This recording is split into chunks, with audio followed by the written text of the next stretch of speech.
Bries oder Banagel Reife, Eichet al derech ze.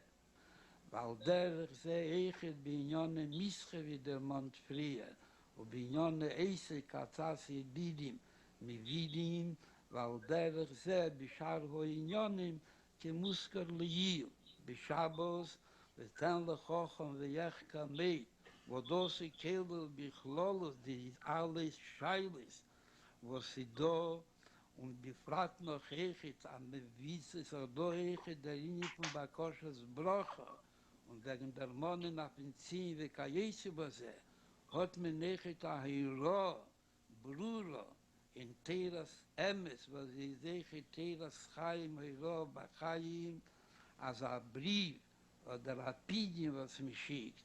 Und mich schickt das in derech von Dine de Malchuse, Dine durch Adeyer, was ihm nicht jasset geworden, und gefindt sich bei Hashgochas am Malchus, wo das ist der Dine de Malchuse.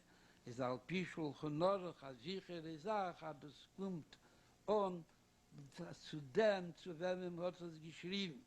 Und sechet a sichere Sache, a kol Yisrael becheskas Kasheres, also schickt das zu Aiden und beide Mieden, soll das bringen und dann echt beten a Broche bose und die fragt noch bei Nisi der Reine, was an Nossi hu hakel und hat Tiber gegeben, die Savo von seinem Vater, als Rei Israel, ist Lei Yazva Sein Marisa, und sa sichere Sach, amaba hallo, nizat kan, mit und Mishamish, und Mishamish jeder Rieden, die mit von dem Dor, die mit Duber, ho Anoshim, wa Hanoshim, wa Hatav, und es Mishamish ist hat na Sicherheit, a Pischul Chonor, also geschickt hat Pidien, der Pidien sicher angekommen, als versichert der Schulchonoruch, gebeten mal Jeden, soll bringen den Pidien auf den Ziehen von der Siede Reino, ist Kol Yisrael bechesras Kasheres, versichert hat dich Azok und der Ihnen, der Dien Schulchonoruch, hat der Ried hat sicher gebracht auf den Ziehen von der Siede Reino, hat rechet in Adam Chelik, was nicht a Linie von Scheibe Seizer, nur bei Koshas Brocha, und sicher bet mir sich a Broche von Bekehr a Broche, she bechol der wa deis, wo das ist Pashtusse de Meshe, she bechol Dore, über der Reino, nisi der Reino, was at kann, du Mishamish, wo befragt hat, das geht alle durch dem Zienschele, wo dort ist Munach, der Gufe, die Lehin Kadisha, und das Eichet verbunden mit Nafsha, die Lehin Kadisha, und Ruche, die Lehin Kadisha, und ich mosse die Lehin Kedish Kadoshim, wo das ist Eichet, die Hiro, als Eichet, bei Negele, bei Koshas Brocha, ist es nicht stamm, als wird angenommen, es wird geentfert von der Siede Reino, das wird geentfert in der Neven, aber das spielt in dem Kabel am Main, der Kirche, die Heroes, Chassidus, oder Hitler, und der Rufus Maslechose, ist das aber in der Neven, aber das immer Spiel, Bipnimius, in den Minhagim und an hoge pnimische Lei,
Rabbi, Yashikach for participating. This Fabrengen is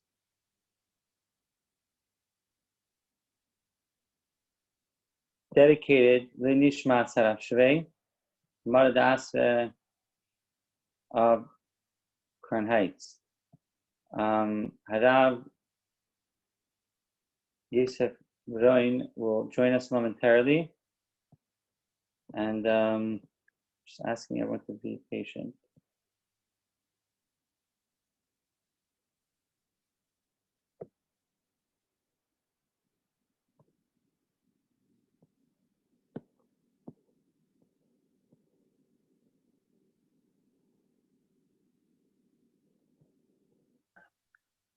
Yeah. Braun. You hear me? Yes. Okay, excellent. Okay, so let's start. First, I'm just going to move the screen a bit closer. Okay.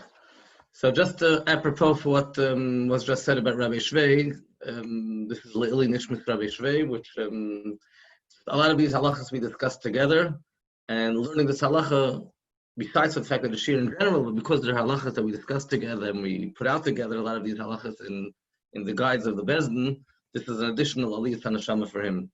There's a lot of information to cover. I'll try to do this as much as we can during the limited amount of time that we have. Be'ezer Hashem. So we're standing today on Early Gimel Sivan, which is one of the days of Achana to Kabbalas HaTorah. And the Alter Rebbe Shulchan Aruch goes through every single day from Rosh Chodesh Sivan how that was Achana to Kabbalas HaTorah.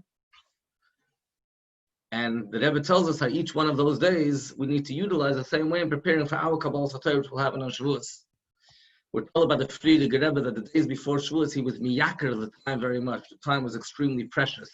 So this is where time is very precious in terms of our preparation for Kabbalas HaTorah. We're going to, like I said, we'll try to do the best we can. The minhag is we don't take haircuts throughout Sfira. Minhag Chabad particularly is not even to take haircuts on Lag BaOmer or in Shlosh Simei Agbala, but we wait dafka till Erev Shavuos, which means we could take it on Thursday morning, and even Wednesday night is not a problem either. That's already considered Erev Shavuos. We could take a haircut. It's extremely important to take a haircut because the halacha is that a chalamoid, the reason why we're not allowed to take a haircut at chalamoid is not because chalamoid is Isra Malacha, because a haircut is not included in the Inin of Malacha. It's just leikanas lechag leregel kriminals in order that a person shouldn't come into Yom Tov totally not looking properly. Therefore, Chazal made a rule that you can't take a haircut on Chalamoid. Like this, a person will know that he has no choice. He won't be able to take a haircut on Chalamoid, and therefore he'll take a haircut before Yom Tov. So that's an extremely important thing, especially now that we haven't taken a haircut for such a long time, and some people, even before Pesach, had difficulty due to the technical difficulties of the virus and barbers being closed. So it's extremely important to make sure that we remember we take a haircut before Yom Tov as a covet for Yom Tov. Music. The minhag is not to hear music until Shavuos. Erev Shavuos is okay. Some people are ready to lenient to Shlosh Simei Agbala, but ideally music is actually a bit more serious than other things associated with Avelis, and therefore one should not hear music ideally until Erev Shavuos. When it comes to preparations for Yom Tov, the halacha is a mitzvah saseh min haTorah to be happy on Yom Tov. V'samachta b'chagecha.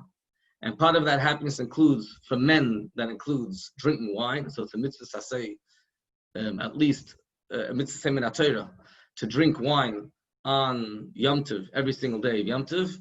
We could incorporate the revius of Kiddush that could be incorporated in that, but some people are machman and take an extra revius, not to be used just with the revius of Kiddush. But for women and children, there's other ways how to do the Simchas Yom Tov.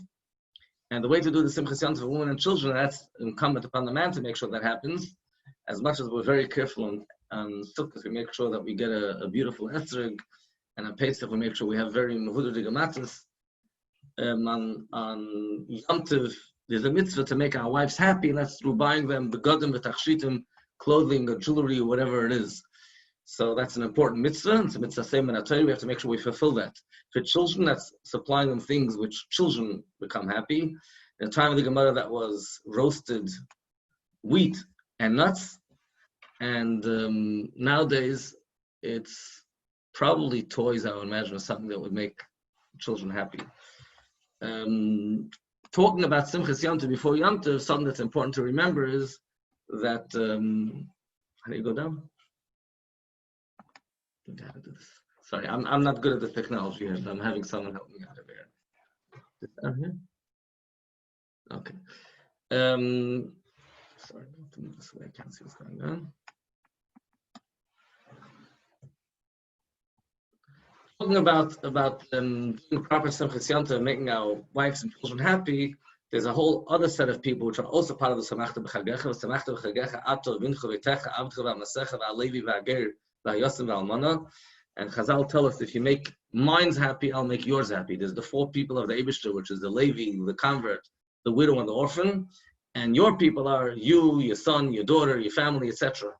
So if we make sure to make the Eibishters happy, to make all the victims of society, all the nebuchs, all the people that don't have what they don't have, can't afford to really make properly Yom Tov. If we make them happy, part of what the Rambam tells us, the Simchas Yom Tov, is to make sure that we don't close our doors. Maybe for quarantine purposes we have to do that, but in terms of Hilchos Yom Tov, we don't keep our doors closed, and just make sure that we enjoy ourselves and ignore everybody else around us. So that's called not Simchas Yom Tov, that's called Simchas Kreise, that's called making our stomach happy. And it's important to make sure that other people can afford to really celebrate Yom Tov. Shavuos might not have the same expenses as Pesach, but there's expenses on Yom Tov, and maybe they should also have a chance to fit out their children. Now, particularly in the current situation where the pandemic has affected us in a significant way, a lot of people literally have been out of their jobs and hardly have any money. So this is a call to action for anybody that's listening to this or will be listening later, to make sure not to forget your neighbors and other people and supply them with the needs of Yom Tov. That is part of the mitzvah of Simchas Yom Tov. On Erev Shavuos, there's a number of halachas that are unique to Erev Shavuos. One halacha, which is Erev Shavuos specifically, more than any other Erev Yom Tov. In fact, every Erev Yom Tov, this halacha applies as a gzeira because of Erev Shavuos. And one of the halachas is that one is not allowed to go for a blood test on Erev Shavuos.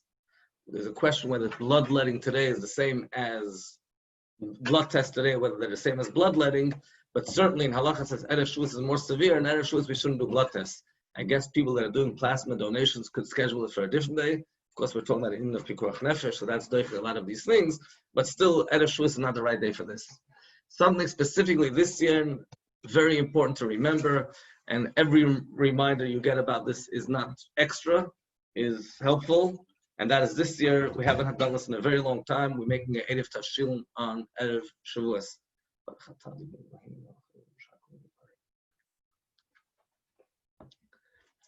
Since Shavuos is on Friday, Shabbos, so Thursday we have to remember to make an Erev Tashilin, take a challah, it doesn't have to be a matzah, a challah, a baked food, and a cooked food.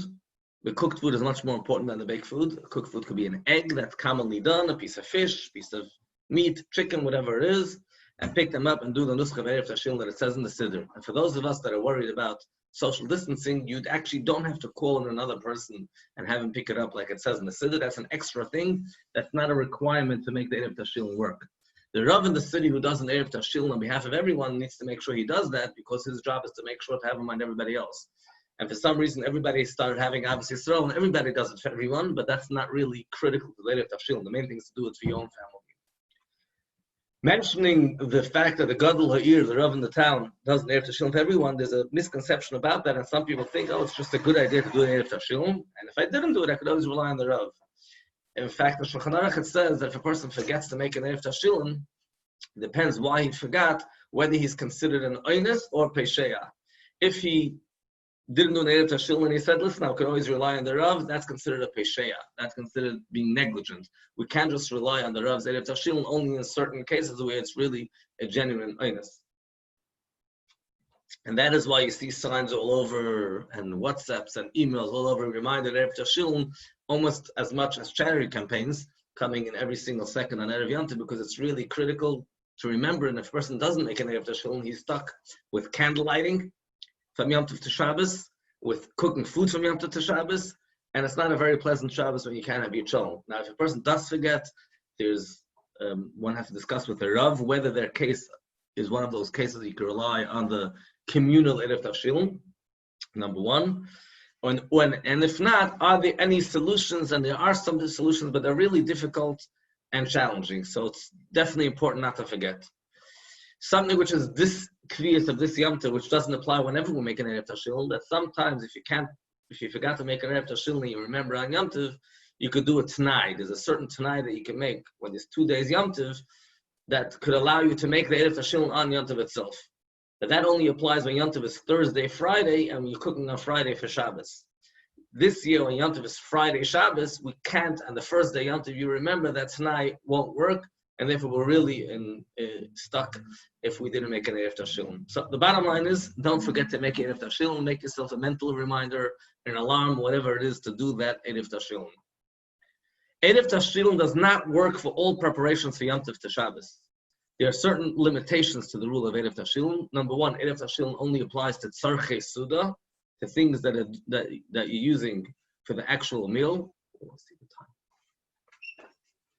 And number one, so if you're going to do other preparations for Yom Tov Shabbos that are not meal related, not like washing dishes, which is meal related, not like cooking food, etc., stam things that you're doing from Yom Tov to Shabbos not related to food, Erev Tashilin doesn't work for that. And to give a far-fetched example, but that's the example brought in Halacha, if in the shul they want to prepare the Sefer Torah on Friday for Shabbos, and there's laning on Friday, which is one Kriyas Torah, and the laning on Shabbos is a different Kriyas Torah, and they want to just roll the Sefer Torah in advance, they can't do it on Friday for Shabbos, and the Erev Tashilin won't help them because this is not something associated with the meal.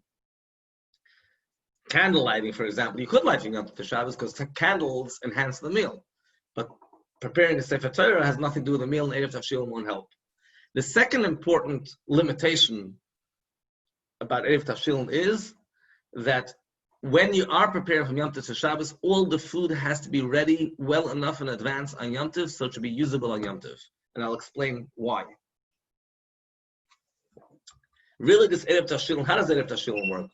If you now want to prepare from Yom Tov to Shabbos, how does it help if I went and I set up before Yom Tov and I took a bread and an egg and I picked it up? How does that make everything work all of a sudden? So this is a bit of a complex issue, and I'm not going to go into the whole arichas, but suffice it to say that I'll put it simply. The Gemara says that really min haTorah, even though you're only allowed to cook min haTorah, oichel nefesh, food that you need for Yom Tov, and when you're cooking for Shabbos, it's not food that you need for Yom Tov. But nonetheless, on some level, it would be okay, the cooking for Yom Tov to Shabbos, because you could use the food on Yom Tov. And that's called the principle of hoyel. Hoyel means since, that's a translation of the word hoyel. But what that means is that since there is a chance that guests might show up in your house on Yom Tov, when you're cooking your cholent on Yom Tov for Shabbos, you can always say, I might have guests and I might be able to serve them the cholent, although I already ate my Yom Tov meal. But a guest might show up, I want to serve him something. So therefore, the whole cooking that I'm doing for Yom Tov to Shabbos isn't really an Isser min haTorah.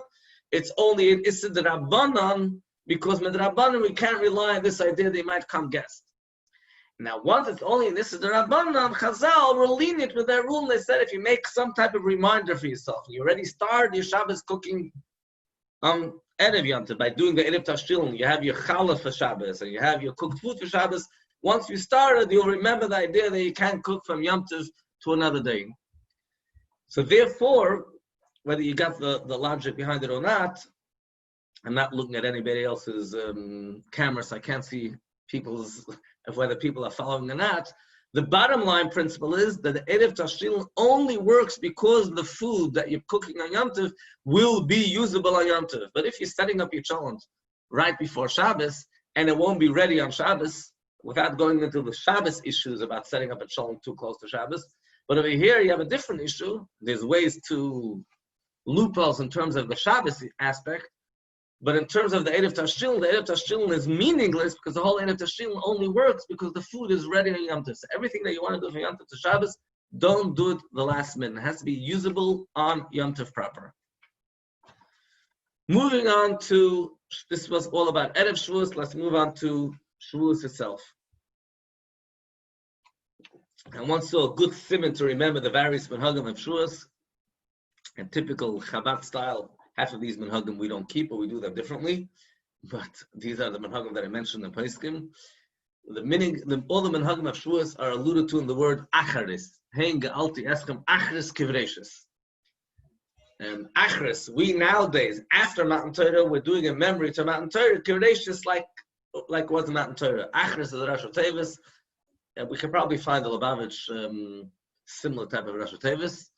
Right now, I'm already thinking that the Tafka stands for Talucha, but in any event, the Rosh Tevis that's brought in Svarim is Acharis is Aleph Agdomus, which is not our meaning to say Agdomus on Shavuos, but many shuls do it, and the Rebbe himself did it also.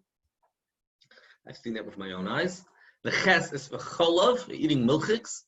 The Reish is for Rus. The custom is in many communities to read Megillas Rus. Again, not our meaning, but we do Megillas Rus as part of the Tikkun al Shavuos.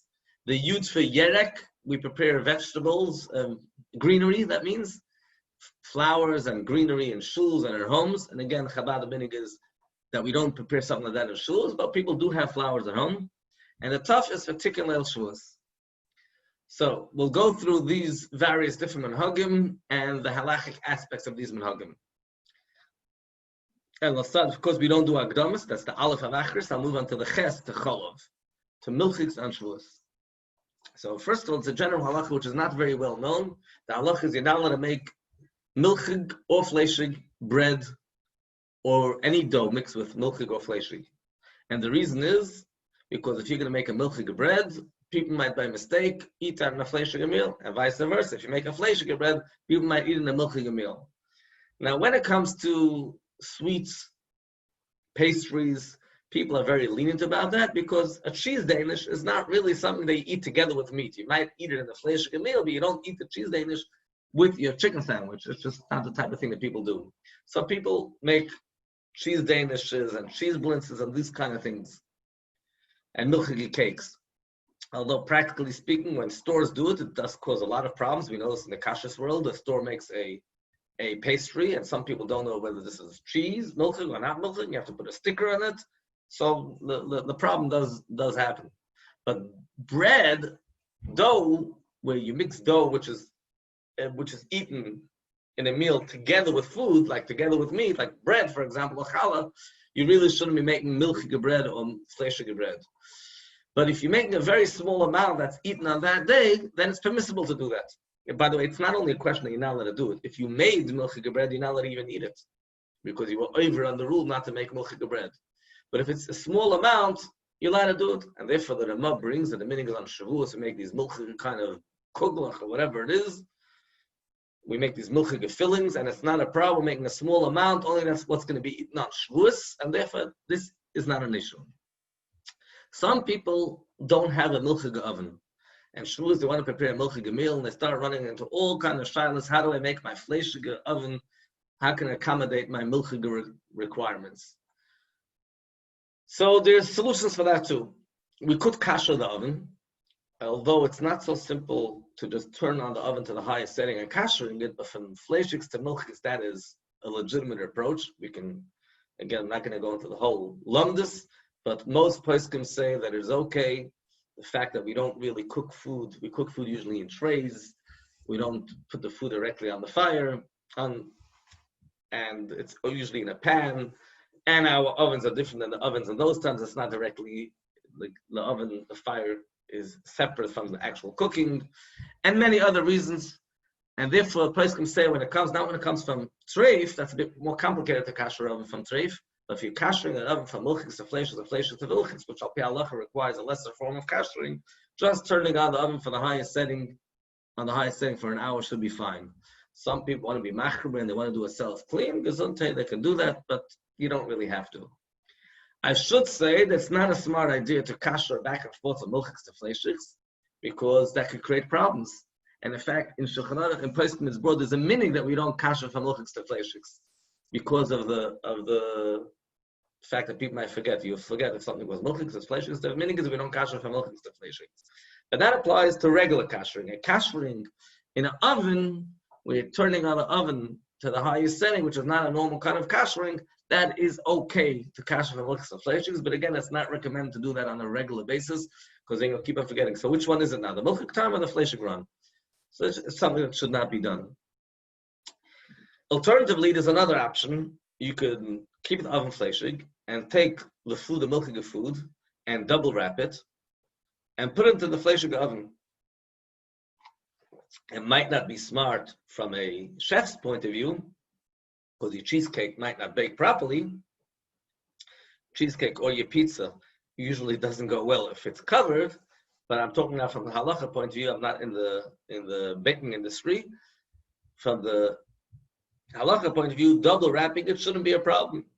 But it's not something which is kedai to do. Poskim advise against double wrapping. Things could rip, things could spill. The double wrapping only works where it's dry and clean, where the rack is dry and clean. But if a person got stuck on Yom Tov and they forgot to kasher their fleishig oven, or they were using it until the last minute right before Yom Tov, and now they want to warm up their milking of food, they could rely on the double wrapping, making sure the area is clean and dry, and double wrap the milking of food and warm it up like that. There's also an option of kashering the oven on Yom Tov. How do we do that? Now, we can't turn on the oven to the highest setting because you can't turn on the oven on Yom Tov. But I'm assuming your oven was on from before Yom Tov, like most people have an oven which is on from before Yom Tov. So now you can heat up water in the oven, but you can't really heat up water in the oven on Yom Tov for kashering because kashering is not called a form of eichel nefesh. You can't go, you're doing it in order to kasher, but you're not doing it directly for food. So you can't heat up water just like that on Yom Tov, but you can take water that was heated up for drinking anyhow, which you're allowed to heat up water for drinking on Yom Tov. Take that water and then put that water into the oven and let it heat up in the oven, which was already on from before Yom Tov. And the water, the steam of the water will kasher the oven. Or alternatively, take water that was heated before Yom Tov from your urn, assuming it's still hot, it's plugged in urn, and take that water which is already hot and reheat it in the oven. That's a form of kashering that could be done to your oven on Yom Tov if you forgot. Another option is take a hot plate. A lot of people ask this question. They want to use their regular hot plate. They use a whole year for Shabbos and Yom Tov for their cholent, for their soup, and they want to put it in some milking of food. Make sure the hot plate is clean. Cover the entire hot plate with silver foil, and on that you can put your milking of food. Again, the milking food should be wrapped. But you can't cut a piece of silver foil in order to do this. You're not allowed to cut silver foil on Yom Tov, not because you're cutting to size. Even if you're not cutting to size, it's called mesaken mana. You're actually fashioning a vessel. I know it sounds strange, but what you're doing is you have a roll of silver foil which doesn't really have a use. And now when you cut off a piece, you have now a usable piece of silver foil. And that's how lucky they now want to cut things and make them usable because it's fashioning a vessel on Yom Tov. Moving on to another one of the Minhagim, which I said we don't do Megillas Rus, so that will be the Reisha of Achris, but the Yud was Yerech, setting up greenery and flowers. Flowers are not muktzah. Flowers that are made for smell, that we set up in our house for beauty, are not muktzah. That's okay, you could touch them, you can move them, that's fine. Leaves that fall off those flowers are muktzah. So you can't move them. I mean, you could do like you always do in sweeping and cleaning, but you can't actually move the leaves. Your flowers are in water. You can't put the flowers in water on Yom Tov. If you have water already, you're allowed to put the flowers into the water, but you're not allowed to put water into the vase on Yom Tov. That's considered a tircha and unnecessary labor, filling up the vase with water. Even the mere filling up the vase with water, sometimes you're not allowed to do on Yom Tov. You're also not allowed to take the water and change the water. For the benefit of the flowers, usually it's a good idea to get rid of some of the water, to pour out some of the water and add new water. You can't change the water. You're allowed to add water on Yom Tov. You're allowed to add water. According to halach, if you're adding up to half from the amount of water that was there, that's still considered adding. It's not considered changing. But you're only allowed to add water on Shabbos. You can't add water either.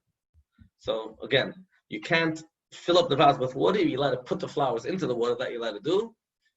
You're not allowed to change the water, but you're allowed to add water. But you're only allowed to add the water or put the flowers into the water if the flowers have opened up. If the rose roses have opened up already, have blossomed already, then you're allowed to put it in. Otherwise, you're not allowed to put it into the water or add water.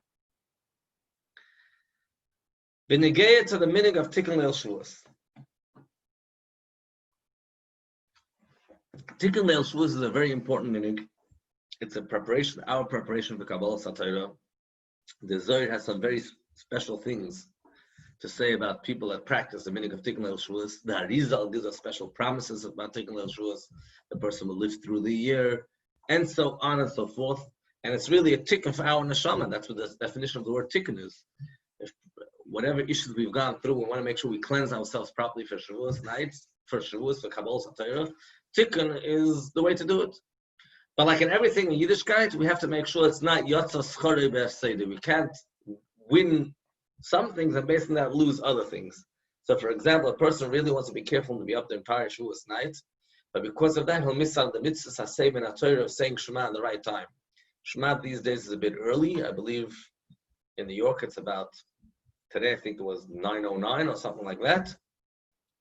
So if a person will miss out the mitzvah of saying Shema at the right time because he was up a whole night, that's ridiculous. If a person is up a whole night and just says and speaks Dvarim B'Teilim, so besides the fact that if somebody is sitting Yosef Batel Kiyashin, I mean if somebody sits idly, it's as if he was sleeping, so it's not considered as if you were up, so you didn't accomplish that. It's considered as if you slept, and you were actually suffering by staying up a whole night. So why would you want to do that? But in addition to all of that, Dvarim B'Teilim is not the right hachana preparation of Kabbalah Satira. If a person will be up and speak Dvarim B'Teilim, he should go to bed, because he's accomplishing much more by sleeping than by sitting and talking Dvarim B'Teilim. Someone has asked in one of the questions that was submitted, the person knows that Tikkun Leil Shavuos, they can do both Tikkun and learn the regular Shiurim. Now, I don't know, a lot of times you ask such a question, you need to know if the question is really accurate. Somebody says, no, what's better, I should be with a Jewish girl or a non-Jewish girl? I mean, what's better? You shouldn't do either of them. They're both forbidden. So, I know this is an extreme example. The question is whether it's really correct to say that if I'm up Tikkun, I won't be able to do Shiurim. Maybe you could do both. But really, if the situation is such that a person can't do both, and that's something which a person should discuss with their mashpia and assess that, certainly Tikkun Leil Shavuos was not there to replace the mitzvah of Hilchos Talmud Torah, of learning Torah. And certainly not to replace regular Shiurim Kvuim, which al pi halacha is almost like a neder, almost like a vow, when a person has regular fixed Shiurim. Obviously, the Shiurim of our Rabbi, which are extremely important. So the Tikkun should not replace the Shiurim. Tikkun Leil Shavuos is to add on top of that, to add in addition to the regular Talmud Torah they're learning every single day. Now we're going to add and be up their entire night as a preparation for Kabbalah Satira. So I guess that answers that question. We mentioned that Tikkun Leil Shavuos should not be at the expense of other mitzvahs, and we mentioned saying Shema at the right time. So although the right time saves my Krishma is a bit after 9 o'clock, but you don't have to wait until then. You could say Krishma right when it becomes morning. Ideally, should be said Misha Yaker, which is a time that a person could detect a friend within a distance of 4 amas. That's not something which I would suggest you go out in the street and test that, because in today's day and age with street lights, you can't really work that out properly. You should check your local calendar when that is. I don't remember offhand when that is this year, but in the Bedat's Shavuos guide, we've put the correct times, at least for the Crown Heights area. But you could even already say Krishma from Alois HaShachar. Again, it's best to wait to Misha Yaker, but if you know your chances are, if you're going to wait till then, you might fall asleep, and you're afraid you don't want to wait for the Soivzman Krishma because you might miss that and sleep through it, then just say it from Alois HaShachar. But I will mention that the halacha is you now let us learn any Torah from Alois HaShachar without saying Birchas HaTorah. You need to make a bracha on Torah, and certainly on the day of Shavuos, the day when Eibishter gave us the Torah, we should be much more careful with this Isser and this halacha Birchas HaTorah, which is according to many poskim and mitzvahs HaSeim and HaTorah. No, this bracha, unlike any other bracha except for benching is a min HaTorah, and one other bracha which is a min HaTorah is Birchas HaTorah, which Alter Rebbe Shulchan Aruch tells us when we say Birchas HaTorah, we need to say with simcha. We need to, as if we're mamish, we're so excited and enjoying the fact that we have the schus to be able to learn Torah. So it's not coming from my Chassidus, what I just now said. This is Kleichem Dosish from Kadosh Baruch Hu. This is something which Hashem's pleasure is with Torah, and we have the ability that we have that. So Birchas is a mitzvah that we value very, very much. And when it comes in the morning, the minute it becomes Alois HaShachar, we're not going to learn any further Torah until we say Birchas HaTorah.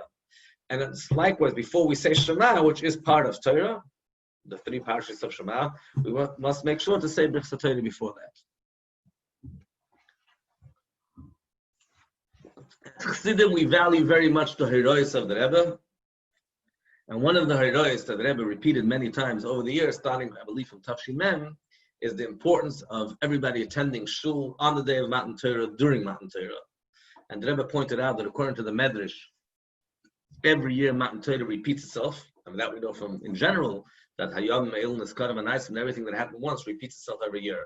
But according to the Medrash, it actually happens during Kriyas HaTorah. So when we're reading the Torah on the first day of Shavuos about Matan Torah, that is when Matan Torah is happening. So the Rebbe urged, recommended, suggested that we should have everybody in Shul, and in this case, we should even have little children, Ketanim, even young children, come to Shul, at least for Aseres HaDibros. So a couple of things that are important, and particularly taking into account the current situation where we find ourselves, where there are still restrictions. Different states are different doctors have different opinions, and there are legalities involved, and I'm certainly not a doctor. Well, that might be my next profession, I'm considering it, based on all the medical questions I've been receiving over the last 2 months. But right now, I'm not a doctor yet. So I will mention the halachic aspects that are relevant. The Bezdin put out today a letter, also outline the details. I'm just going to go with them a bit more at length. First of all, it is clear that the Hayra of the Rebbe Tira Aseres HaDibros is not something that should be done in a way that endangers people's lives. So much so that the Rebbe made sure to emphasize, both in writing to people that promoted the mitzvah of Aseres HaDibros. The Rebbe asked, why did he promote this mitzvah? And he did not write that this is only if health allows, im habriyas marsha. And also, Mugad Gesichts, when the Rebbe spoke about it, the Rebbe spoke clearly that only if this is in a way that's healthy. The pashtas the Rebbe was talking about, from the context of the Sikhs, we're talking about bringing little children, very young, even newborn babies, is not always healthy based on medical guidelines that they should come. So the same way we're keeping the Rebbe's Hayra of coming to Aseres HaDibros, we need to keep also the Hayra of the Rebbe, which is equally Hayra of the Rebbe, to do it in a way that's healthy and safe, medically safe and sound. Again, what that means, talk to your local doctors and find out what the guidelines of your place is. That's number one. And people that cannot do it in a way that's medically safe should not come to Aseres HaDibros, the same way they don't come to Kriyas HaTorah throughout the year. I'll mention something interesting, that we don't normally promote people not coming to Shul. We're not in that business lately. The rabbis have changed their profession a bit and are starting to promote keeping less and less mitzvahs. But it's all because of the overriding concern of Pikuach Nefesh. So I will mention something interesting, that the Arizal would have a minyan in his house, and the Lashon in Chaim Vital writes about the Arizal, he wasn't worried about Kriyas HaTorah. He did not have a Sefer Torah in his house. So he had a minyan over a period of time in his house, and there was no Kriyas HaTorah. Now, I'm not sure what the reason was, whether it was because he didn't want to move his Sefer Torah unnecessarily, which we'll talk about that. The Mekabalim, much more than the Poskim, are very concerned about moving the Sefer Torah, or it just wasn't possible to get a Sefer Torah. I don't know. But the Lashon that the Chaim Vital testifies, he writes about the Minhagim of his Rebbe, the Arizal, he was not concerned about Kriyas HaTorah. And there are many people that sometimes miss out Kriyas HaTorah. Kriyas HaTorah Shavuos is the same way. And if a person can't, they can't, and that's part of, they serve Hashem that way too. When hearing Aseres HaDibros, we do it in a way we want to accommodate men, women, and children, but that has to be done in a kosher, halachically acceptable way. And obviously, you cannot lay the Torah when there's men and women together. A mechitza needs to be placed. Now, the definition of a mechitza means something which is not see-through, to separate between the men and the women. And this mechitza could be prepared if it's an outdoor minyan. Well, we'll talk about that momentarily. It could be prepared. The mechitza is allowed to be set up on Yom Tov. In other words, put up the mechitza. It's not considered oil. There's certain kind of mechitzas that cannot be put up on Yom Tov, but a mechitza separate between men and women is not considered what we call a mechitza hamateres. It's a mechitza done just for tznius, and therefore that can be put up in Yom Tov. It's not a shaila of oil. Obviously, you can't start taking nails and screws and banging and taking hammers and say, well, the Rav said that you're allowed to put up a mechitza in Yom Tov. I'm talking specifically just of putting up the mechitza, not any other malachas. So any other thing that's involved to try to keep the mechitza hanging, you need to prepare a rope and tie it or whatever it is, that you'll do, of course, before Yom Tov. And you also can't put a mechitza on over a tree. If there will be outdoor minyanim, some people might want to have the mechitza on a tree. You could do mechitza on a tree if you do it before Yom Tov, but on Yom Tov you can't just put up the mechitza over a tree because you can't use a tree on Shabbos and Yom Tov. When we read the Aseres HaDibros, the Rebbe's lashon was to make sure that people come to shul at least for Aseres HaDibros. Implying they really would prefer if they come for the rest of Kriya too. One time the Rebbe said Aseres HaDibros and a few psukim before. Certainly you can't arrange a Kriyas HaTorah of only Aseres HaDibros. That's a serious halachic issue just to learn Aseres HaDibros. There needs to be the entire Kriyas HaTorah read, which means all 5 aliyahs with brachas before and after, and that was the Rebbe's expression, mebracha lefanel la'achreya. And of course, Maftar needs to be recited too. That's part of the system of Kriyas HaTorah. In addition to the fact that we need to read all the Kriyas HaTorah, going back to the theme of outdoor minyanim. So over the last while, we've discovered a lot of interesting things: block minyanim, porch minyanim, outdoor minyanim, a lot of creative ways how to run a minyan in a way that's deemed medically safe. And again, I'm not discussing right now the medical aspects, because that is different from one location to another. But there is such a concept of doing outdoor minyanim. However, it's a very serious issue to take a Sefer Torah into the street. The Zohar, which is said as part of the minor lashon when people go to the oil, the Zohar warns very seriously about the prohibition and with the outcome of moving a Sefer Torah unnecessarily, even from one shul to another, the kol shkei lebei rachavim, certainly to the street. I'm saying this a bit in jest, but it's true.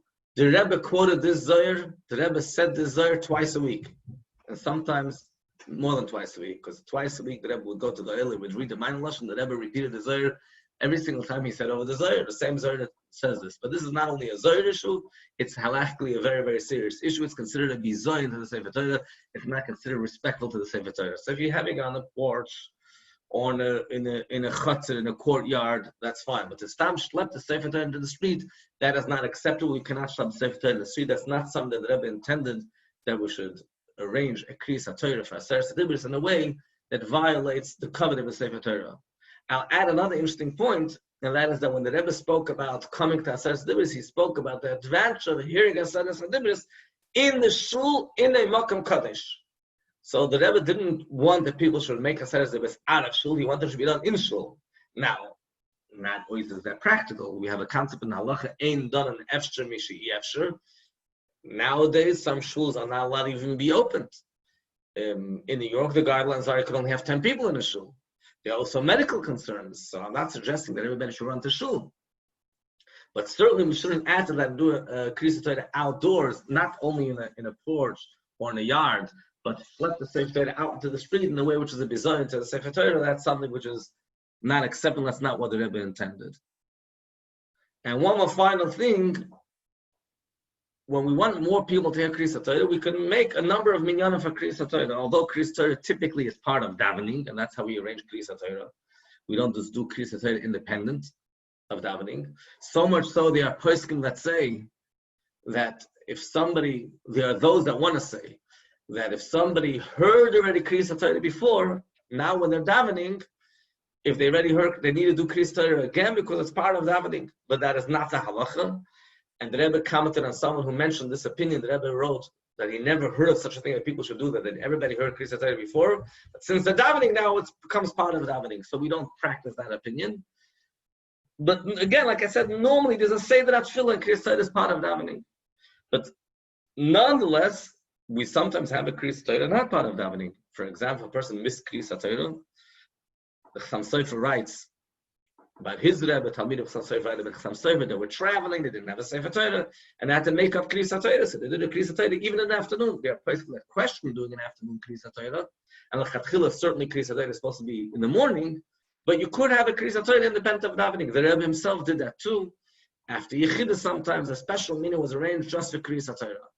In the context of Shavuos specifically, in order to accommodate as much people as possible, when the Rebbe spoke about this mitzvah, he said it's quite easy to accomplish that everybody should come to shul. Even though sometimes you can't have everybody leaving the home, some people need to stay home for security reasons. to watch some of the children that can't go to shul. So the Rebbe said you can have multiple minyanim. That was what the Rebbe said. And for Kriyas HaTorah, and some people go to the first minute, some people go to the second minute, and that's something that's done in a lot of Chabad houses, a lot of shuls, and this is not something to be. This is something which is halachically acceptable. It's perfectly fine. You do need to, however, make sure that that minyan is halachically acceptable from a different point of view. That if everybody heard Kriyas HaTorah before, you can't do again. Everybody in the minyan, the men, heard Kriyas HaTorah. You can't just do again Kriyas HaTorah and make all the brachas again if they were already Yosef. And the way it is done, there's a discussion with Pesachim how many people it needs to be, but it is accepted that if there's 6 people, and that is the minhag. We're not going to discuss this right now, why? But if there's 6 people that have not heard Kriyas HaTorah yet, you can have them make a minyan just for them with 4 other men joining. So for example, if you have a minyan of 12 people, so they come to Kriyas HaTorah, 6 won't listen to Kriyas HaTorah, and we'll save them for later, and then we'll have 4 people that were already there before joining to make sure we have another minyan. Moving on to the minhag of milchiks. We spoke a bit before about how to make your milchiks, and now we'll talk about the actual suda of milchiks. So,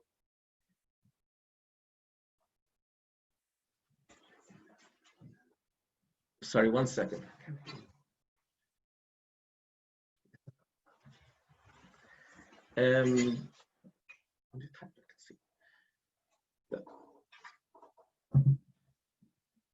Talking about the minhag of eating milchiks,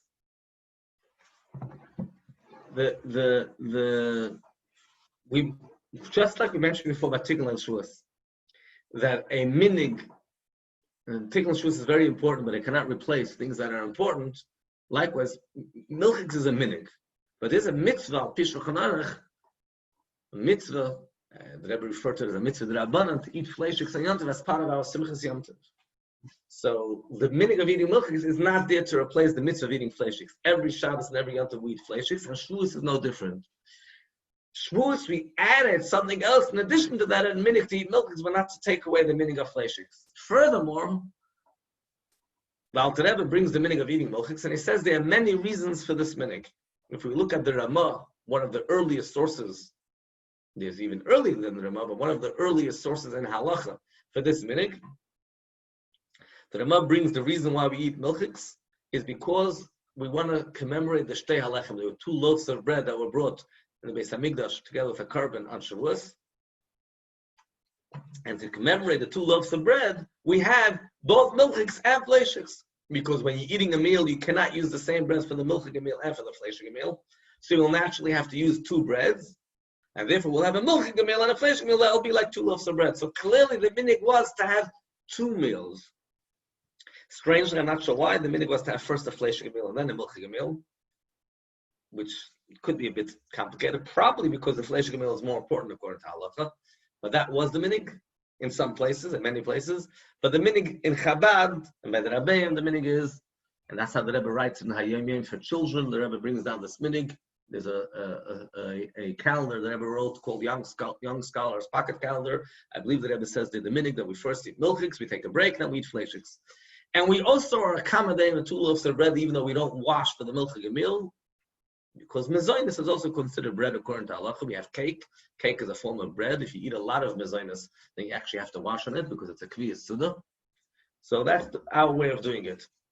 People might have different minhagim. I don't want to chas v'shalom say anything about people who have another custom, but the correct way of doing it, the way which is consistent with halacha, both with the halacha of the mitzvah of simchas yontiv, which is with meat, both with the reason for the minhag, which is to commemorate 2 loaves of bread, 2 meals, and both of the actual minhag Chabad is to have Shavuos day, on the first day, a milchik meal, and then later a fleishik meal with a break in between.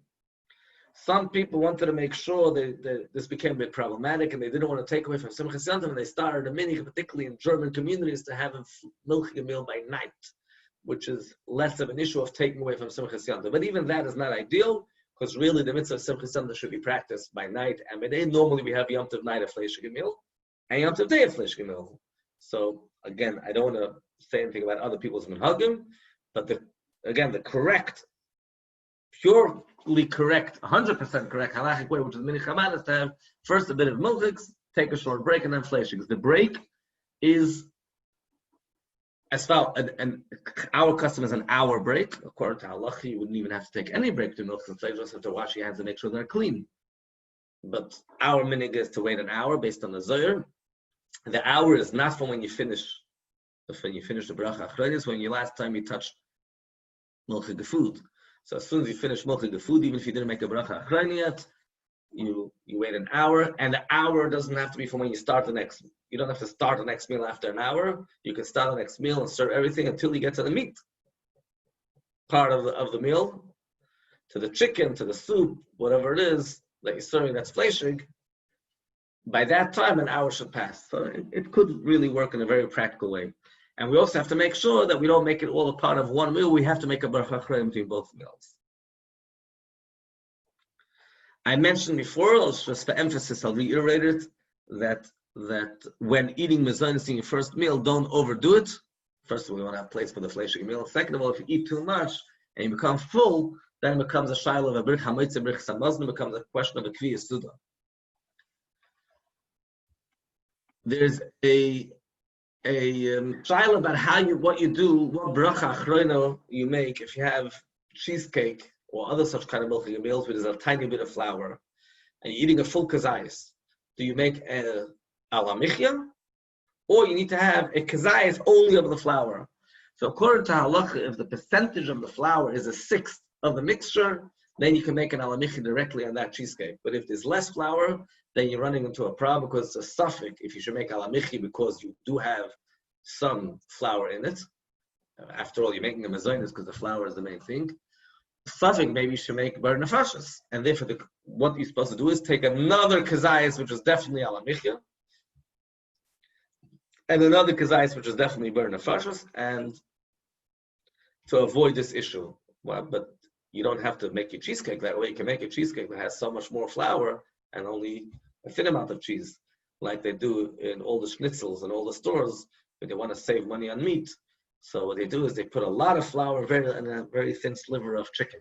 So the same way in the milk and the cheesecake, we could do a lot of flour, a little bit of cheese, and if in such a case, you eat a kazayas, you can right away make a bracha achrayim on it. Hard cheese, the minhag will wait 6 hours. It's a whole debate. What's the definition of hard cheese? A lot of people have the custom that it makes sense that any hard cheese, they just wait 6 hours and finish. So that really you have to know what your minhag is about that. And you don't have to necessarily serve hard cheese in the meal, in the milchig meal.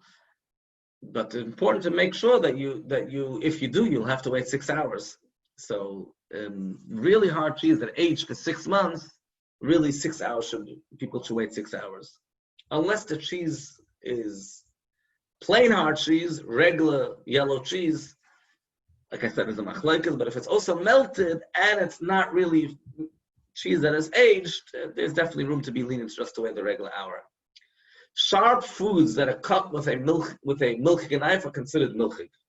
Sharp foods that are cut with a fleishig knife are considered fleishig. This is a very important and extreme halacha which has very extreme ramifications. Normally, it's hard to treif up your kitchen, and really, unless you really want to make sure you treifed it up, because there's always another loophole, another reason why it didn't get treifed up. For example, there's a rule that something once 24 hours have passed, and there's no actual substance of the food there, a keli, once 24 hours have passed on the keli, that keli, although you're not allowed to use it, can't treif anything up anymore. Sharp foods, when they combine with a knife, is an allergic, perhaps we can say a viral reaction in today's day and age. The chemistry of having the sharp food with the knife together, that creates a pandemic in a firm kitchen, and that makes a serious problem, because if it's a knife, the pressure of the knife plus the sharp food together, that means even if the knife is 100% clean, normally heat transfers taste. There's no heat over here. The knife has also now been used for 4 years for fleishiks. But I once used this knife for fleishiks, and now I cut an onion. This onion is considered fleishik. So the healthy thing to avoid such kind of issues is to have a special part of a knife in your house. You only use a part of a knife and a part of a cutting board for sharp vegetables, for onion, for garlic, for radishes. And if you really want, you should use it for all your vegetables, because you'll keep them, have to take a different cutting, which just becomes a nightmare. Now, important to emphasize, this sharp food that was cut with a milchig knife is milchig, but that doesn't necessarily mean that you became milchig from it. You have to treat that item like milchig, that onion like milchig. And what that means in practice is, if you ate meat and now you want to eat a salad which was cut with a milchig knife, you really shouldn't be eating that onion because that onion is milchig. But if you ate the salad and after that you want to eat meat, that's not a problem. Not only that, if you ate actual milk and after the milk you want to eat food that was cut with a sharp knife, even though you actually ate real milk, but in this case, because waiting to milk and meat is anyhow not halach, it's only to meat and milk, it's just a minhag, you don't have to wait after you had your dairy meal not to eat onions that were cut with a fleishig knife. You don't have to go that far, only if you actually going to eat fleishigs after the milk meal. I hope I didn't confuse you over here. For those who got confused a bit, it's a good idea. You'll check the Badav's guide, where all this is made very, very clear. I'll move into a couple of questions that were sent in. We'll try to do whatever we can. We have a limited amount of time here. The question was about showers on Yom Tov. So, I'll start with the easiest thing with cold showers. Cold showers is a minhag. The minhag is brought down Shulchan Aruch that a person should not wash even with cold water on Shabbos and Yom Tov. And there are many reasons for that minhag. This minhag is a serious minhag. The Aruch HaShulchan writes about this minhag that somebody who breaches a fence, the lashon of a pasuk, should be bit by a snake. What that means is that you shouldn't just play around with a minhag, which was made as a fence to protect us from violating various different isudim. But that minhag has its limitations. That minhag doesn't apply to all cases. In a case where a person's in a lot of pain, he's mitzayir, it's very difficult to go without a shower. Yes, they can let it go and do a cold shower on Yom Tov in such a case, because the minhag was not made for a person that's under a lot of tsar. Now, people today's day and age are just slightly uncomfortable. They call that mitzayir. It becomes a bit of a challenge how to define what's called mitzayir. But if a person's itching and it's becoming difficult for him, then yes, they can take a cold shower. But that doesn't become a heter for doing a cold shower in the mikveh. That's a personalized heter, which can be done in the house. Hot water is a much more serious issue. Hot water, according to halacha, Machlokes Rambam and the Ran and Tosfos, what's the reason why there's a problem with taking a hot shower in Yom Tov, whether it's Issa D'Rabbanan or maybe even Issa D'Oraisa?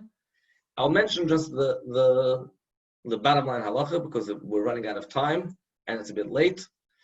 According to Tosfos, which is the halacha, the problem is heating up the water because it's not considered oichel nefesh. It's not oichel nefesh to take a shower. It's not a necessity to take a shower every day, even though today's day and age some people think it is. The washing your face, hands, and feet, that's considered a necessity.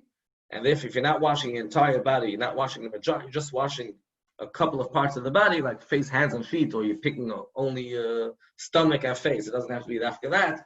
That's something which you're allowed to do on Yom Tov. You're allowed to even heat up the water on Yom Tov. That's considered mamish like oichel nefesh.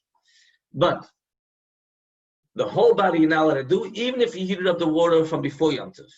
Even a child which you normally wash every single day, you're still not allowed to do it because it's be a question of an Issa D'Oraisa. So the simple solution is, you don't have to wash the entire body, just wash face, hands, and feet. Most people would manage with that very, very well. If a person has to mamish wash their entire body, so they can heat up water from before Yom Tov, and they heat up water from before Yom Tov, then they're allowed to wash aver, bit by bit. So they wash the hand, wash the foot, wash the face, not just take one shower on the entire body. And even then, the lashon has to be chutz l'merchetz, has to be out of the bathhouse, which is a problem because you might create a serious flood. You're not supposed to stand in the bathhouse, which in this case would be the bathtub, with taking the shower on bit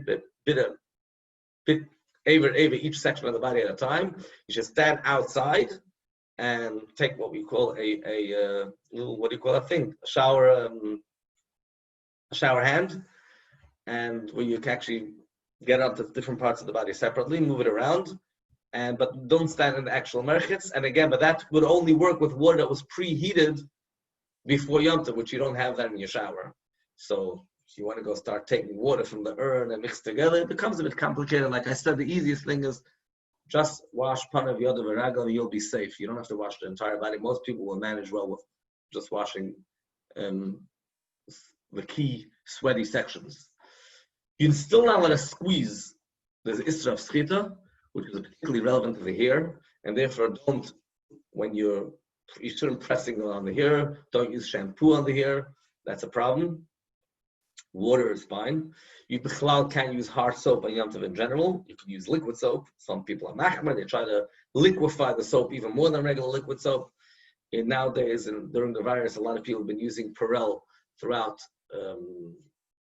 this tkufa, and the poskim have mentioned that it's okay to use it on Shabbos. If you want to be machmer, you can liquefy and add a bit more liquid to it. But hard soap is a problem. I also should mention that it really depends on your boiler. Some boilers are a problem. You can't turn them on the Yom Tov, even for washing your dishes, because it ignites a brand new fire. You're not allowed to start a new fire. If you have one of these tankless boilers, you need to find out if your boiler is a permissible boiler to use in Yom Tov. We were told until now with a boiler that's acceptable to use in Yom Tov. Another question that came in was about lowering the fire while cooking. This is a general Yom Tov question. So, in a gas flame, you let it add, once you have the fire lit before Yom Tov, you let it add to the fire, but you're not allowed to make the fire less. What that means is, you let it turn on the gas flame higher, but you can't go and make it lower. If your food will burn, then really you should, according to many poskim, it's not clear what Alter Rebbe says about this. I'll just mention what the general consensus in poskim is, that really it's better to go and put it onto a different fire, or get another fire started, in a way that you're allowed to do it on Yom Tov, because you can't create a new flame, better than lowering the fire. If you have no choice, you have no other fire, and the food will burn, then you're allowed to lower the fire. With electric flames, that's a problem, because with electric, every time you turn the knob, you're creating an electrical current. And a lot of our gas flames have that problem too. The actual turning it on already, there's an electrical current there. You need to know exactly what's happening. You could disable that or neutralize that, but you need to make sure you're not igniting any new fires or creating new electrical currents. Just the fire itself, independent of electricity. So we allow to increase the fire, and we only decrease it if we have no choice. The question was about adding water to an electric urn on Yom Tov if a light will go on. May I ask a goy? You're certainly allowed to ask a goy to add water. And not only allowed to ask a goy, many places can say you're allowed to add water yourself. It's not considered directly lighting a fire. Even though a light will go on, that's an indirect, it's gram havara. Some places can say you're allowed to do it yourself. But goy, there's zero problem on so many levels. You're allowed to ask a goy to turn on a light for you on Yom Tov, not on Shabbos, if you really need it. In this case, it's more than just asking to turn on a light. I'm really asking him to add water. Because he's adding water, a light will go on. We call this a psik resha, which you allowed to ask a goy to do something which is a psik resha. There's really no problem asking goy. Like I said, many persons will say you're allowed to even do it yourself. And if the urn doesn't have a light at all, for sure you're allowed to add water to the urn to heat up more water. There's no question whatsoever. One more question here was, is there a problem with cooking a fruit dessert on Yom Tov? There's no problem with that. Fruit desserts are anything which is fresher and tastier when you make it on Yom Tov than if you make it the day before. You're allowed to do it on Yom Tov. To the best of my knowledge, fruit desserts that are made the day before will not taste as fresh if it was made on Yom Tov. So if you're allowed to prepare it on Yom Tov. Any other questions? How do I do this? I'm not very good at this.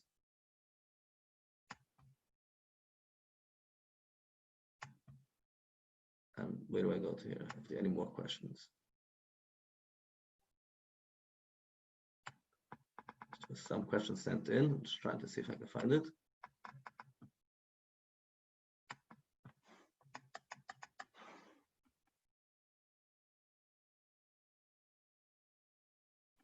Braun, should I message you the questions or? You want to message me the questions? How are you going to send them? By email? I emailed you a few questions, but people are private messaging me. Okay, I'll look at the email. Okay. Okay. Why don't we have, one question was, why don't we have greenery in shul on Shavuos? It doesn't say this very clearly. We know from the Gra, and there's one Chabad person that wrote this. I don't know if that's the official reason why we don't have greenery, but the Gra stopped greenery in shul because it was Chukas HaGoyim. That was something that the Goyim have done in their places. And like I said, there was one Chabad person that wrote the same thing too. The Munkach writes the same thing. Also, you shouldn't have greenery. It could very well be that's our reason to be machmer about the issue of Chukas HaGoyim and not have greenery. Another question was, I don't plan on cooking, I only plan on warming up soup. Do I need to make an Erev Tashilin? You need to make an Erev Tashilin if you're doing any type of preparation from Yom Tov to Shabbos. Even if you're only going to light candles, most people will light candles, that's also a form of cooking, and you will need to make an Erev Tashilin. However, if you're staying in someone else's house, and you're Samach al Shulchanai, and you're like a member of that person's family, then that person's Erev Tashilin could be valid for you. But excluding that fact that I just now mentioned, the fact that you're doing even the malacha of just lighting candles is itself a reason why you would have to make an Erev Tashilin. Now, the best thing is if you're staying in someone else's house, because it's not so clear how you become a member of his family. Do you need to be staying in his house from Erev Yom Tov when the Erev Tashilin is made? Do you need to be in his house staying there over Shabbos when you're going to use the Erev Tashilin? Do you need to be there on Yom Tov when the cooking is done? And if you're not going to be there for all 3 days, it's not that very, very clear. The best thing is to avoid the entire Shaila. Just go to the person who's making the Erev Tashilin and have him actually make, not just rely on his Erev Tashilin, have him actually do the Erev Tashilin on your behalf by giving to someone else and picking it up on your behalf, and then you avoid any Shaila so you can just rely on his Erev Tashilin. Another question here. Is a parking lot considered a street in regards to laning? The truth is, this halachas are not very, very clear. It really depends if it looks like a design to the Sefer Torah. So if it's a chatzar of a shul, some places not even allow moving it in the shul from one room to another, or to a chatzar of the shul. If it's considered an extension of the house, that's fine. People are laning on porches, people are laning in their driveways, if it's mechubadik for the Sefer Torah. I don't know how this parking lot looks like, and what's its general look. But if it's something which is schlepping the Sefer Torah into the street, no, that's not something that we should be doing. Any other questions before we call it a night? Braun, could I open the chat so people could, there's a number of questions asked, but it's difficult for me to afford them to you. Could I open the chat so you open the chat? I'll do this very quick. I do need to run, so I'll look if there's another one or two questions. Okay, so someone asked if they could use liquid scented hand cream on Shabbos and Yom Tov. If they could use, I don't hear you. Speak up. Liquid scented hand cream on Shabbos and Yom Tov. Okay, so let's take two things at a time. There's scented. You asked about scented, and there's hand cream, right? The two different topics. Right. They are, okay. Yeah. So, regard to using scented liquid or scented perfume or scented shampoo, other things like that on Yom Tov, you're not allowed to be moiled reich. You're not allowed to create a new smell on Shabbos or Yom Tov. However, if your kavana is not in order to create a smell, your kavana is in order to remove a bad smell, then you're allowed to do that on Shabbos or Yom Tov. That's cool in halach of sik reisha. We actually mentioned that term in regard to the goy filling up the water before in the urn, and the light will go on. That's called sik reisha. That's not what your intention is. Normally, sik reisha is forbidden on Shabbos or Yom Tov. Where something is not your intention, but it will definitely happen. But when Amidul Anachri asking the guy to do something for you, for example, opening the fridge and you forgot to turn off the light.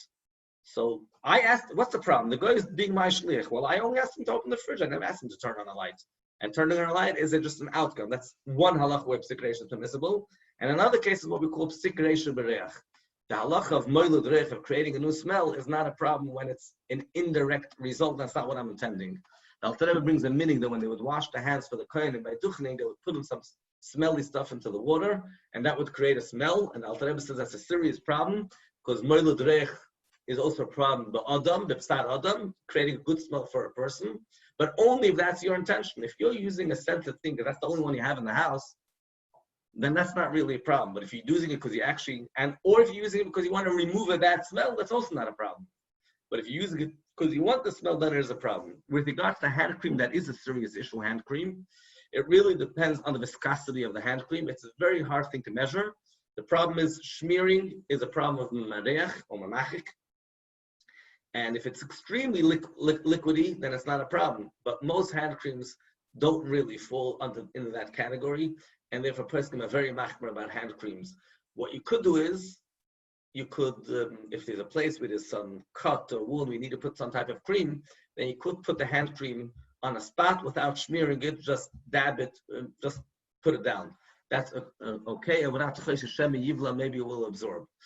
I'm looking here. I just don't know how to read this in a way that I can actually see what's going on over here. Where are we here? There's a lot of questions here. If a baby is extremely dirty, we're allowed to give them a bath. I think we covered that, and I said you're allowed to wash. Though Panav Yontav Aragav is certainly no problem. If the baby is dirty, that area for sure can be washed, as long as they're not washing the entire body. If one is not in Sar, can you take a shower mitzvah going to mikvah on Shabbos and Yom Tov? So yes, you are allowed. If you showers instead of mikvah, you could take a cold shower, by the way, for that matter. I wouldn't go so far and say you're allowed to go and do hot shower on Yom Tov. On Shabbos, certainly you're not allowed to. But a cold shower you could take mitzvah mikvah, and that's not including the minhag that we don't wash with cold water. The minhag didn't go on mikvah. The same way we even go into a hot mikvah on Shabbos, even though there's a gezeiras chachamim not to go into a bathhouse, because a mikvah is not included in gezeiras merchatzos. So yes, you're allowed to use a cold shower for instead of mikvah for those who don't have a mikvah these days. A solution that works actually is prepare some hot water in a pail. For those who are doing the Tisha Kavim with a pail, prepare hot water in a pail before Shabbos, cover it with a plastic, and it stays fairly warm. It won't be hot, it will stay fairly warm until the morning. Where was this? Can you leave hot water over the... Okay, that's not a question related to Yom Tov and Shavuos. I'm only going to focus on the current questions. Diaper rash cream for a baby, yes. The answer for that is you could put on the cream, but just don't smear it. Is there a way to have a guy turn off fires and relight them if you're afraid of sleeping with fires on? This is a bit of a tricky question because a guy on Yom, not on Shabbos, on Shabbos a guy is not allowed to light a fire. On Yom Tov a guy is allowed to light a fire, and certainly is allowed to extinguish a fire. Extinguishing is much less of a problem, even on Shabbos and certainly on Yom Tov. The problem, of course, is that Alter Rebbe writes in the Kunter Sachen, you're not allowed to plan. Even when we're matter for a guy to do what we call a shvuz, the shvuz, b'makam seder gadol, b'makam mitzvah, you can't plan that. You can't plan that I'm going to set up my Shabbos system with the guy unless you really have no choice. This person seems like they have no choice because there's a concern the fire is on as a safety issue. Then in such a case, if you have no choice, you can have a guy. Or unless you can set yourself up a timer or something there shouldn't be a problem of a safety issue. You're ripping the silver foil with your hands. No, what we spoke before that you can't rip silver foil, that's nothing to do with how you do it with your hands or something else. It's the very fact that you're fashioning a vessel, you're making a usable silver foil, same as ripping toilet paper. It's not an issue of karev ripping and not an issue of mechatech cutting to size. It's masak and mother that you're setting up a silver foil that is not usable. So it won't help with your hands. You'll have to have it pre-cut before Yom Tov. I really don't think I could do all these questions here. Can we refill the china if the light moves from boil to keep warm? So go back to what I said before. I said, according to many poskim, you're allowed to, even if the light goes on or if the light moves, you can get it. Go for sure you can get it, but according to many poskim, even you could do it. And if somebody does that, I wouldn't worry about it. Can we look at the Torah without holding it for the Birchas HaTorah? That was obviously a question related to the current COVID-19 situation. You don't actually have to hold the Torah. You should hold the Torah, but you certainly have to stand by the Torah. There's a misconception out there. There's so many minyanim of these porch minyanim people who think they can make a bracha from 10 porches away and just not be there by the Sefer Torah. And some people are basing themselves how they did this in 770 on Simchas Torah. There's so many reasons why there's a distinction, and it's not the same. Or some people are basing it on the fact that a blind person could get an aliyah, machlokes mechaber ramah, and it's just like a blind person can get an aliyah, even though he doesn't see the Torah, so we could get an aliyah when 10 porches away. But that's not really correct. I'm not going to go into the whole arichas right now. You must go over to the Torah, at least close enough that you can see the Torah. Now, a blind person can't see, so he's there, and he can't see, what can we do? But you can't stand from far away. You don't have to hold the Torah if there's a safety concern. Is it...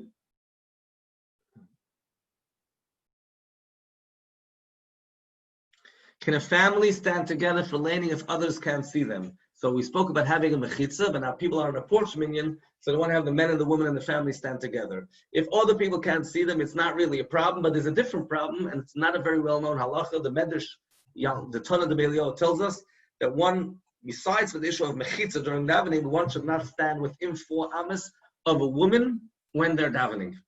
And it actually says also you shouldn't be davening in the street. So at home sometimes that's not a possible thing, but you should really not daven in a way where men and women are all together, even though they're not seen by anybody else, and there's no real need for mechitza. If women are across the street, you need a mechitza. If they're not seen by the men, I don't see any problem why they would need a mechitza. If they're seen by the men, then we have a problem. We have to set up the minyan in a different way. I will say, it doesn't mean that if a woman passes by, you have to stop Kriyas HaTorah. This issue is setting up things in a certain way. Rabbi Moshe even goes so far and sometimes allows, in a temporary fashion, if a woman goes in the base of Oval, and a Sheva Brachas, to have her run a minyan that way. But setting up a chetula, that men and women should come, that's a problem that we need to have a mechitza. If women are coming by, passing by, you set up the mechitza and they walk by, that doesn't mean you shouldn't continue your Kriyas HaTorah. Okay, I think we'll finish with that. And I'll just wrap off with one more thing that the Rebbe spoke, interestingly, unusually. The Rebbe usually didn't quote other Svarim, not Chabad Svarim. The Rebbe quoted a sefer called Maimer Mordcha, from Mordcha of Nadverna. And in the sefer Maimer Mordcha, he says that the words, the Gemara says, Hakam Leidim Ba'atzeres, the Bidin Namel Lachem. Everybody agrees on a Shavuos. We also need to take care of our body. When it comes to every other yom, there's a shayla if it's supposed to be Lashem or Lachem. And the halacha is we do Chetzi Lashem, Chetzi Lachem, partially for Hashem, partially for ourselves. And there's a famous word that a Chassidus once said, that when he finished davening, he said, now I finished the Chetzi Lachem, now I took care of my part. Now I'll do Chetzi Lashem and I'll go and eat. The Pashut Pshat, davening is Lashem and eating is Lachem. But this Chassidus was saying, my davening, that's for me. That'll help my Nefesh Bahamas. My eating, that's Lashem.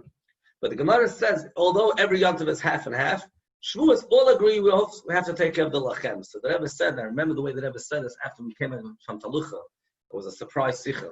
It wasn't an unexpected sicha. The Rebbe said, Shteit and Polish Svarim, as Nami Lachem is Bigamatri case, that the words Nami Lachem is the gematria of the word Kates, which means the coming of Mashiach. So the Rebbe spoke how the Nami Lachem, that we really, to be inan means we need, but the inan could also mean we daven, we ask for Hashem, we should have the Shvu Lachem, which means we should have the Kates Agola. We've had a pandemic which messed up our lives big time, has taken away the best souls that we had, has done things which are, I mean, even one of them is an Olam Olam Yisrael. And now is a time there's a tremendous urus amongst Anash, and it actually went even further into the rest of the world about Shalom and Achdus and Abbas Yisrael and Achdus Yisrael, which is the ultimate keli for Kabbalah Satira. And we're looking forward for that. If we're getting together, we get a tremendous bracha from Hashem. We're looking forward to have a time where it'll be Kohol Gadol Yeshuva Heinu, when the whole Klal Yisrael will be one singular Kohol. The Rogatchover tells us, that I've quoted so many times, that a tzibur is not 10 people. A tzibur is one mitzias comprised of 10. It becomes a brand new entity. We want to have a kohol gadol, a true lachem, a true geula. We want to hear not Kriyas HaTorah from the Balkar on my porch, but a Kriyas HaTorah from the Melech HaMashiach and the Sefer Torah Shel Mashiach, in the Beis Hamikdash HaShlishi, the Torah, the true Matan Torah, the Torah Chadashim Yipiv Shel Mashiach Tzidkenu, Teikif Umiyad Mamish Mashiach now. Amen. Yashikayach, Yashikayach Harabrain. Yashikayach for joining, everyone. If you'd like a recording of this event, please email me at ahelyyyd@gmail.com. I'm sorry we couldn't get to all the questions. Hopefully, there will be other and more opportunities. Sei gesund. Again, if you want the recording, I posted my email. I'll post it one more time. Here it is. It was posted.